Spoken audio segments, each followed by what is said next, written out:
گروه دیگری بنیانگذاران را در موضع راغون واخوردم که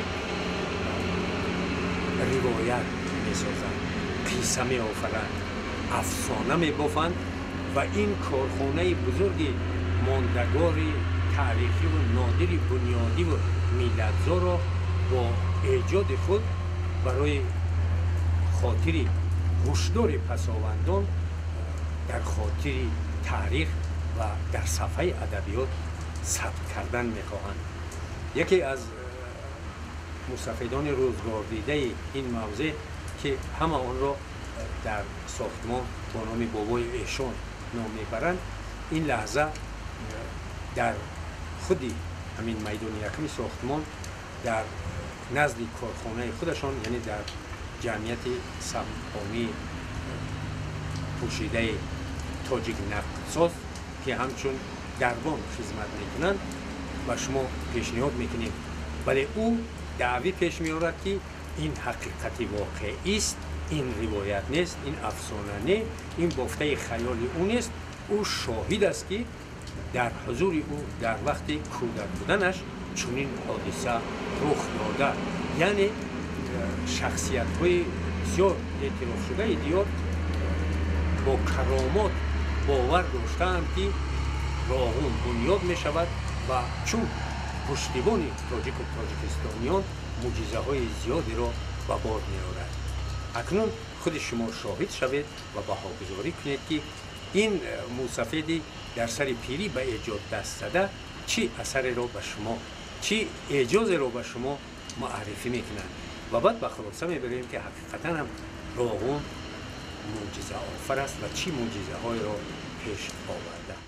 ما با شما زود ما میخریم یک روز درباره خواب یک مرید حضرت شیخ قصه کردین.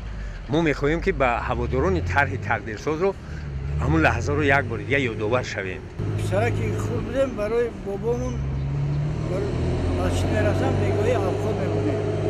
یک مسافید کهنه سال 6 سالگی بود، چنین نقل کرد که در دوره قدیم جواز داشتن، جواز اسبی بود.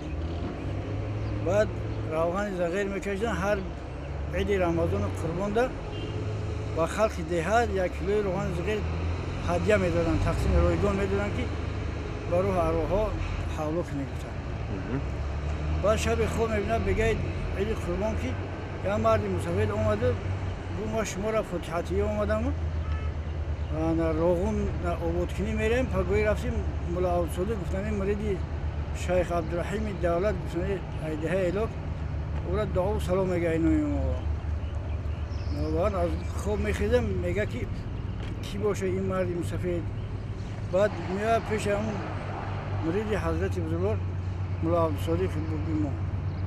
میگم خیلی خوب دیدیم که مردی مسافر اومد شما را سلام گفتم، گفت راغون آبادکنی میریم. میگه خود چه گفته بس اینه ما خودش نشه میشه. میگه خفای دومانش که میگه کی بود مسافر ما را بفهمم گفته.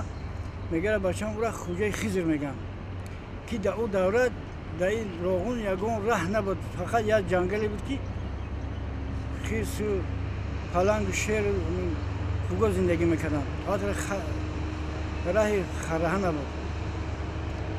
یعنی با پای قدم عزیزا و اولیا به خواست خدا این عمل خیر رو اندازش دیده. خیر خداوند خوجه خضر رو کرده برای کی کیم کردن دوره.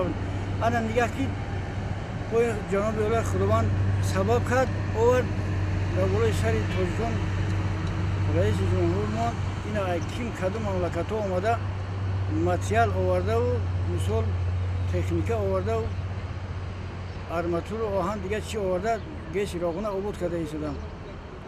یا روز در کارخانه یا ماشین اومد، ماشین شیش مرده که درست من روسی رو خانه میدونم. با تو شما اگجوی گفت که از گرمانیا بچه تو چی شوفری گونه ما انجینیرم اینا که بی خداوند با سبب جناب یولی این مردکار ای کیم گجو آورده گرمانیا تاتر آورده. دوره پیش ده که حالی درست یکم بار آمده بود با تاجیکستان حضرت بزرگوار شیخ عبدالرحیم دولت از ده ایلاک پیشوای عاشقان عارفان. بعد پیش olmadan ki همه خیلی رسو آمدگیان چی خیلی میشه چی کمک کنی برای یکم لات خنکنی بروان میگه بچه‌م یکم چی نگی برا آیا میان برای ما را کپری میسازن راه میسازن زواد میکنن فابریک میکنن تکنیک را یاد میتن مسلمانو را بیناهای بلند روشنا میسازن با سال زمان میشه که همونا خود همه مملکت در نظرشون وای میشه میرون به مملکت خودشون این همه بایگری و سوی هنری که نشون دادن با مسلمان‌ها با میمونه اگر تفلوشون باشه بمره تفلوشون با روز قیامت خدمتگاری تفلو مسلمان میشه میره بابام نقل میکرد با بخشوام شنیدگیم که مثلا مالک مسلمان در سکسیه نمیشید که در بالای او میشینیم گفته او بالای آن حال سکسیه با روز نمیرسه